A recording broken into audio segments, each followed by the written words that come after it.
Hello and welcome back. My name is Kristen, for those that are joining for just the first time. For those that have participated in some of the other lessons, hi, good to see you again. So this time we're going to jump into what is the best graph to use. And similar to the data organization hands-on activity, this is all about a specific hands-on activity to help our pre-service teachers develop skills really targeted around graph choice and thinking about this question of like, what graph type should I use? Graph type being in quotes because we're talking about like charts and plots and maps and all different ways that we can visualize our data, but it's easier to say graph types. And so this is in the ADVizE project, a data visualization experience for pre-service teachers, the NSF funded project that this is all part of, is when we dig deeply into it. Let's target this one skill, this one component of exploratory data skills, graph choice. And so we're going to explore and go into that.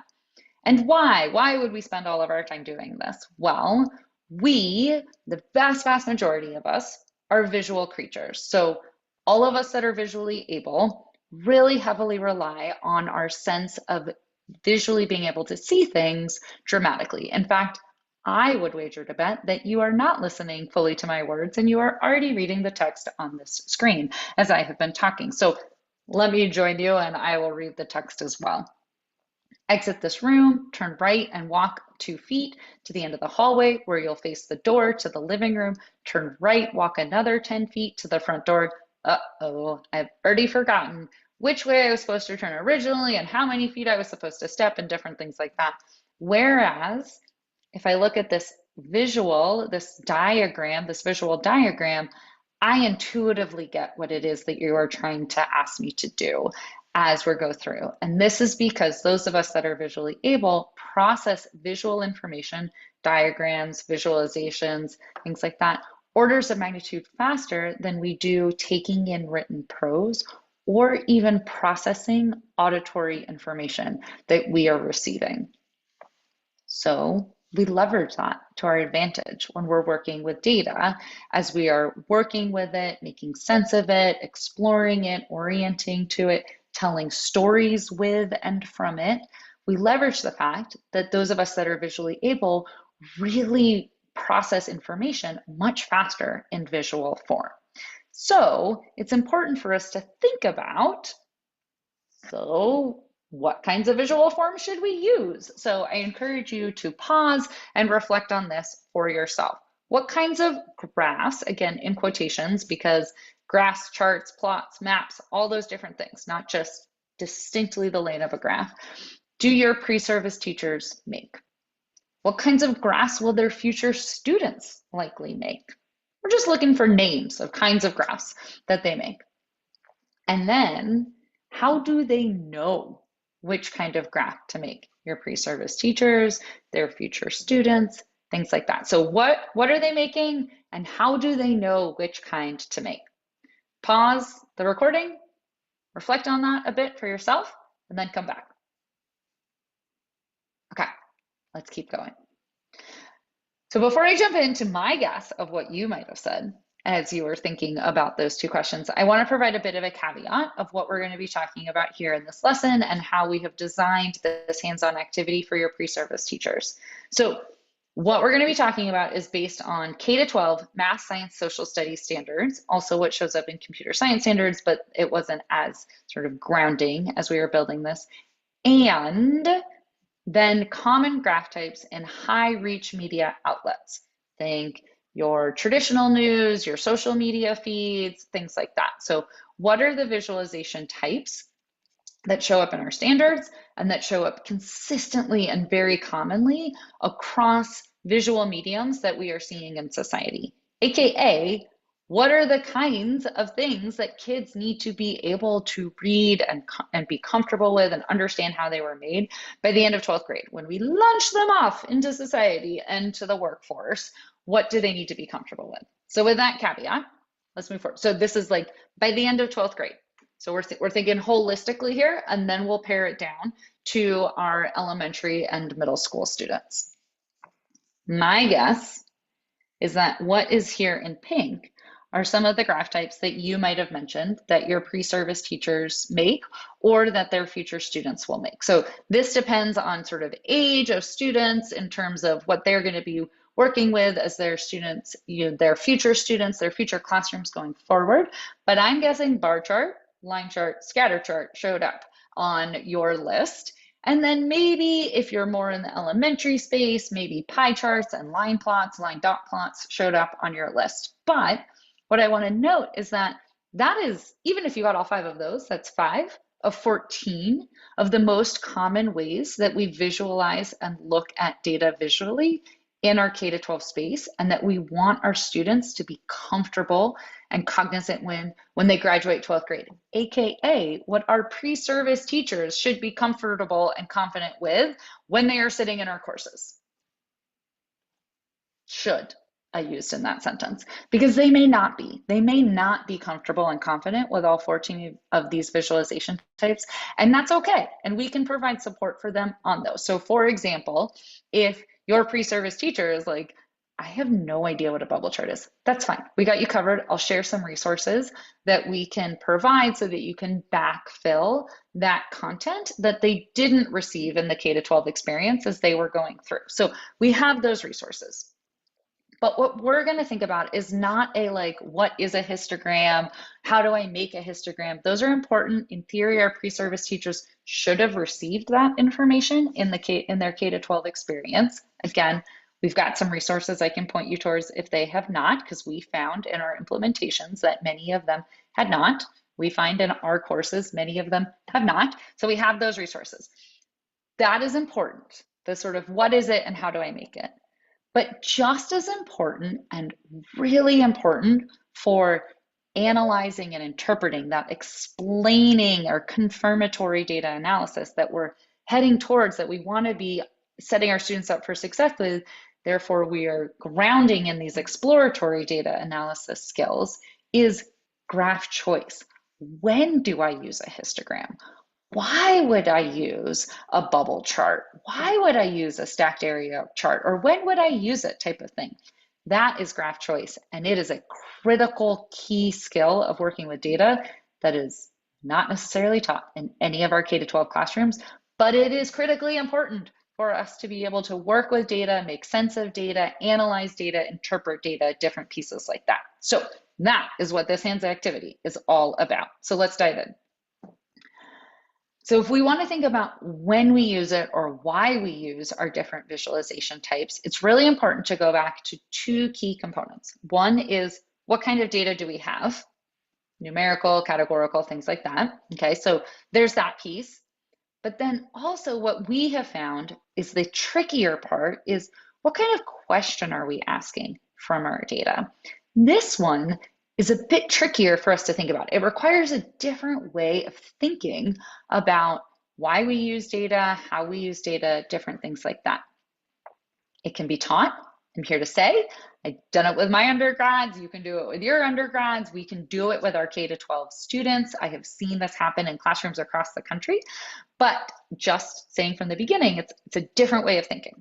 So what kinds of questions might we ask? Well, there's 3 common questions, types of questions that we ask in the K-12 space. Therefore, really good to ground our pre-service teachers in as they are going forward and preparing to teach in their future classrooms. We ask comparison questions, where we're comparing 2 or more groups. Are they the same? Are they different? Are they correlated? Things like that. For example, did cloud cover differ across the sky? Right? So we're comparing different parts of the sky. How does temperature vary by surface type? We are looking to see if there's a correlation between air temperature values and surface type. So those are our comparison, our sort of bucket of comparison questions. Then we also ask distribution questions, where we're looking at the variability of a group of information that we have collected. What temperatures did we observe? That is, we're looking at sort of the distribution or the changes or variability of air temperatures that we all recorded with our group. What is the size of 4th graders is a distribution question. We're looking at what is the actual height of all of our 4th graders. So that's another bucket of type of questions we often ask. And then the third and final bucket of what we typically ask are composition questions. looking at how the total is proportioned into subgroups. So which cloud types made up the sky? The sky is one whole thing. It is our whole. And then we're looking at how much were cumulus versus cumulonimbus, nimbus, all these different things. That is proportionally, how did the whole sky, what were the different types of clouds of the whole sky? Another example of a composition question are, what kinds of foods did our third graders eat from the lunchroom, from the lunchroom? So we're looking at proportionally how many of them ate cereal versus pizza versus frozen yogurt, or maybe those are just my kids and what they kind of eat, things like that. And so we're thinking about how those different subgroups are proportioned and then how that relates to the whole overall. So almost all of our questions, not every single one, this is not totally exhaustive, but the vast majority of our questions fall into one of these three buckets: comparison, distribution, and composition. Now, my undergrads can't tell me what kind of question they are asking, and so we certainly can't expect their future students in elementary and middle school to be able to tell them, like, right off the bat, I'm asking a distribution question. But they can talk about the data. Their future students and our pre-service teachers, our undergrads. And so we've put in some describing words of what kinds of words do we use when we're talking about our data as it relates to a comparison question, or when we're talking about distribution as it relates, to a distribution type question, etc. So we've added some describing words in terms of the words we often use or sometimes use. Is this exhaustive? No, but as a starting point, as kind of a reference check to think about, like, okay, maybe I don't know I'm necessarily asking a composition question, but if I'm talking about how something's divided up across things, that's a pretty good indication that I am thinking about a composition type question. And then we can use that to get a sense of what row are we in. And that helps us think about what are some ways that we commonly visualize those data to help us explore our comparison questions, to help us explore our distribution or our composition questions. Now, you might be remembering, or might be like, right, but there are 14 visualization types our pre-service teachers should be confident with, and that we are wanting our K-12 students to be comfortable and competent in. Yeah, so we need to get down to the next order of differences. So are we comparing among categories? Or are we comparing between variables? Are we looking at the distribution within a variable? Or are we looking at the distribution between variables? Are we looking at the composition from one moment or one location? Or are we looking at the composition and how it's changing over time and locations? And that's sort of our next tier down. So what we're going to do is you are going to take those 14 visualization types and you're going to create an initial key of the visualization types that you know. When would they help us make a comparison across among categories versus a comparison between variables? Or which would help us look at the distribution within a variable as opposed to the distribution between variables? Or which would help us look at the composition from one place or one time, or the composition as it's changing over place or time. How are you going to do this? Well, you're going to look for that asset map about the resource to the graph type matrix. And it is a PowerPoint slide where you can jump in and there's all these different tiles for those different visualizations. You can grab a tile, you can drag and drop it in between. On the second slide in the resource is a description of the kinds of questions, if you need a reminder of what comparison, distribution, composition are, and sort of where they sit, describing words that we use to work with them, different pieces like that. Now, this is where I'm going to say, this is not testing your knowledge of the bubble chart. So if you do not know what a bubble chart is, no worries, just leave it to the side. Just think about this from the perspective of the graph types that you are comfortable with, that you are conversant with, that you do work with yourself often. Put those down here. When do you use a scatter chart? Is it when you're asking a comparison question, a distribution question, a composition question, different pieces like that? So pause the video. I really encourage you to jump in, do this, go through the activity, and then come back. Okay. And I did promise that there are some additional resources that we're providing. Here are just some. There are more in the asset listed for this lesson of if you're in a like, I need some help thinking about what these different graph types are. I hear you. I gotcha. We heard this a lot from our implementing faculty. And we heard this a lot from their pre-service teachers. So if you're in a space where that is reality for either of you, either you yourself or your pre-service teachers, know you are not alone. So a couple things. We have provided a link to the Confusion to Clarity, 3 Steps to Master Graphing short course. It's a different course that you can take on the what, why, and how of these different 14 graph types, on what are they, how to make them, when to use them, different things, why we use them, different things like that, where we like drill deep into each of these 14. So that is one option. If you're like, Kristen, I just don't have the time for that, great, totally hear you. We've created a data definitions resource where we've gone through for the visualizations for kindergarten and 8th grade. What are they, how to make sense of them, and an example, a real life example of each. So not the schematic in this activity, in this hands-on activity, but a real life example of them. So you can dive into the data definitions and use that or share that with your pre-service teachers. Different things like that. So we've got some resources there in the asset library. Check them out.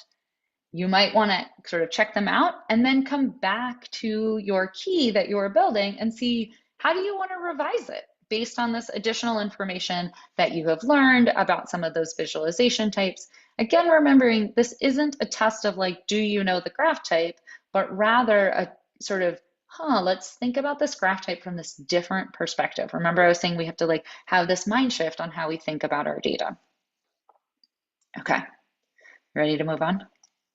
Okay, but actually before we move on, let me say, pause and think about how this feels. Like, how was going through this process of working with the putting together these graph types that you are familiar with into this structure, organization structure of, does it help me with a comparison? Does it help me with a distribution? Does it help me with a composition type question? So feelings are like, it was really exciting. I felt really confident.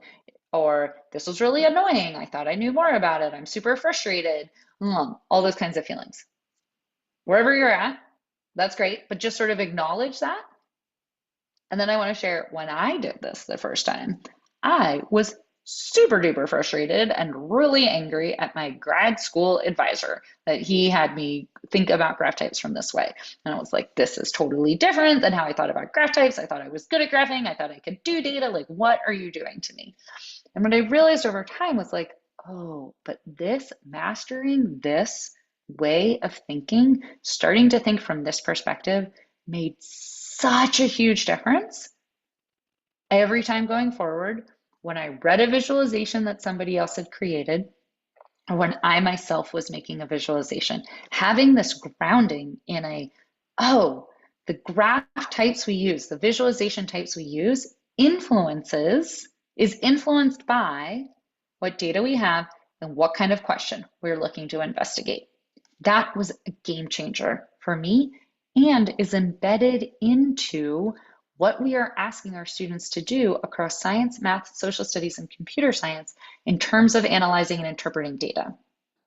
But yet this skill is rarely taught. So we want to make sure our pre-service teachers have confidence in this skill and also thinking about how they can set their students up for success with this skill as well of graph choice. So your key could have looked something like this. What is even more important than it looking exactly like this is thinking about how this relates to the resource that we were building on previously in terms of what kinds of questions we're asking, describing words we can use when we're asking those questions, because this gives us a row. This gives us a band of types of visualizations to go from. So we're not looking at hundreds of thousands of options. There are truly thousands of options of ways we can visualize our data. We're not reliant on what Google Sheets gives us out of the chart editor. We're not reliant on what our professor or our teacher tells us we should use. We're not reliant on, I'm looking at data, therefore I'll make a bar chart, which is what a lot of K-12 students and pre-service teachers often do, we have found, at least in our classrooms and those of the implementing faculty across the country. This gives a grounded way to step forward from a reference of, okay, I'm asking a comparison question. I'm going to want to start by just like thinking about these types of visualizations across here in this first row. I don't even need to think about a pie chart because I'm just doing a comparison. So I'm going to think about using one of these first. Now, one of the things I also want to say is, remember at the beginning, I was like, we're big picture here, K to 12. So here, and the 14 visualizations we were just looking at, this is what we want our students to be able to be confident with by the end of high school. But in our project, we were focused on pre-service teachers going into the K to 8 space. So it's helpful to know this, to know like the full trajectory of where we're going. And it's also helpful to know these are the graph types that we want our students to be confident and comfortable with by the end of middle school. There are fewer graph types here. That is on purpose, right? And so this is where we want them to be confident and comfortable with by the end of middle school. And this is where we want them to be confident and comfortable with by the end of elementary school. And these differences of what visualization type we're using and mastering by these grade band checks across that vertical progression of K to 12 is built on developmentally, how can they make sense of data? How can they process the information that they're looking at? How can they work with and make sense of the visualization that we have that we're asking them to work with? So the answer isn't, oh, we should just push visualizations lower down and have students be working with different kinds of visualizations earlier. No, the answer is, how do we really ground in and build mastery of these 5 visualization types in the elementary years, so that when they move up to middle school and developmentally they're ready to do more and think more abstractly and reason more about the aggregate, all of the data, we can then build these additional 5 visualizations into their toolkit of ways to visualize data, and then similarly up to high school. Because what visualization we use is different as we go through that vertical progression, but it is reliant upon mastering the visualization types in the step previously, in the grade bands previously. So we want to think about sort of, okay, what we use, how we're using it, what we integrate into our lesson plans should be connected to developmentally the age of our future students. So unpacking that, creating space for our pre-service teachers to really think through that critically. So there's a lot going on here. There's a, what are these visualization types? There's a, when would we use those visualization types graph choice? And then for our pre-service teachers, there's also a, so when would I use which of these visualizations dependent upon how old my future students are going to be? Lots of things that we're asking our pre-service teachers and our in-service teachers to sort of process and make sense of on the fly as they're teaching with data. Now I want to say before we sort of end this, it's a lot of like, these are the graph types you should use in this type of way. But I want to share this quote by Scott Bernito, who's sort of one of the godfathers of thinking about data visualization, and he says, if one chart is most effective, that doesn't mean that other charts are ineffective. Okay, so you might have heard like pie charts are bad or things like that. No. Context matters. And that's why teaching and focusing on this skill of graph choice is so critically important, because it gets us out of black and white thinking about good, bad, right, wrong on our visualization types and helps us step into the space of, oh, well, these are the kinds of charts that would be most helpful for me to ask a comparison question. Okay, and then based on my data, I have numerical or categorical, or I'm looking among categories or between variables, then I'm narrowing it down on what might be the most effective. But that doesn't mean that something is always, that everything else is ineffective. Context matters, what we're trying to do. It's why we grounded our work of collecting our data and doing our initial data explorations, visualizations with data in, well, what's our question? What are we trying to explore? What's the purpose? Why are we using those data? The means to the end. The end is the purpose, the context, our question that we're exploring. And that same factors into what kind of visualizations we make with our data. Okay, that was a lot. So I encourage you to sort of pause and think like, how will this help you and your students, so your pre-service teachers, their future students, to think with graphing.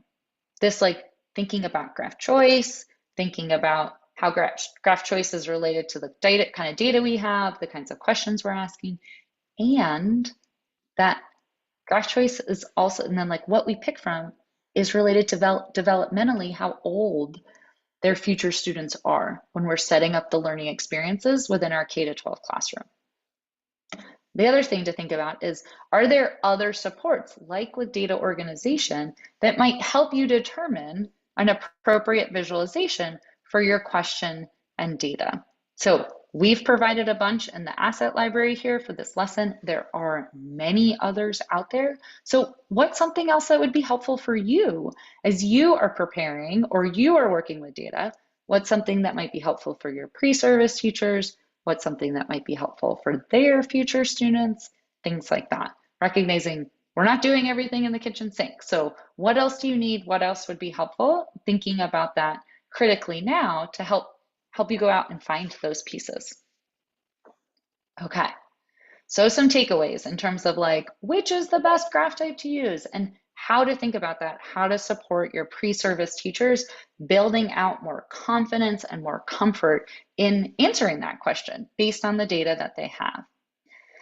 So takeaway number one, what graph type you use is determined by the data you have and what you're trying to ask from the data. That's it. That's the whole thing. It's not what chart editor spits out, because guess what? They are going off of what data you have put in. Remember when we were talking about data organization of like, if their letters showing up, it is thinking that it is a categorical variable. It's just built into the back-end algorithm, so we don't see it in Google Sheets and Excel. But so what data you have, what questions you're asking, that is actually what determines what graph type you should use. This is why Excel and Google Sheets or AI can never perfectly get it right, because they don't know what we are trying to ask. They don't know what we're trying to do with the data. This is why we need to sort of help our pre-service teachers gain this skill and their future students gain this skill.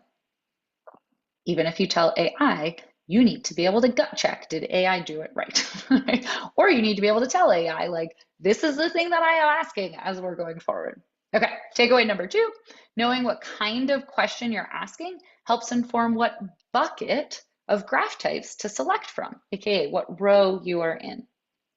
And what graph types we use are different across grade levels. And this is a key thing, a key aspect and knowledge and understanding that our pre-service teachers need to have before they step into their future classrooms. And those graph types are additive. We need to, our middle school graph types build on mastery of our elementary. Our high school build on mastery of our elementary and our middle school. So we don't want to push things down, but rather we really want to master what is in those grade bands so that our colleagues in future years can build upon it.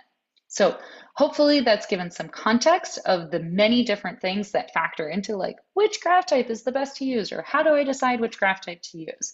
And gives you a heads up of like, what is this hands-on activity, what it is, how to facilitate it, and why we've added it in to the project to create space for those pre-service teachers. And I will say, what we heard is like, and we needed to backfill a lot of knowledge about the graph types themselves, like the what and the how. So we've provided those extra resources in the asset library. But two things that I just want to leave you with. One, what and how is important, but just as important is why and when. And so creating space for both of those as parts of the conversation around graphing with your pre-service teachers themselves and then in their future classrooms is really important to building out data literacy skills overall.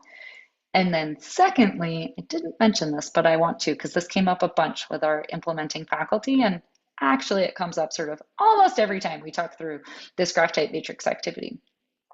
The types of visualization, so the icons in that activity, are purposely stylized to not have variables on them.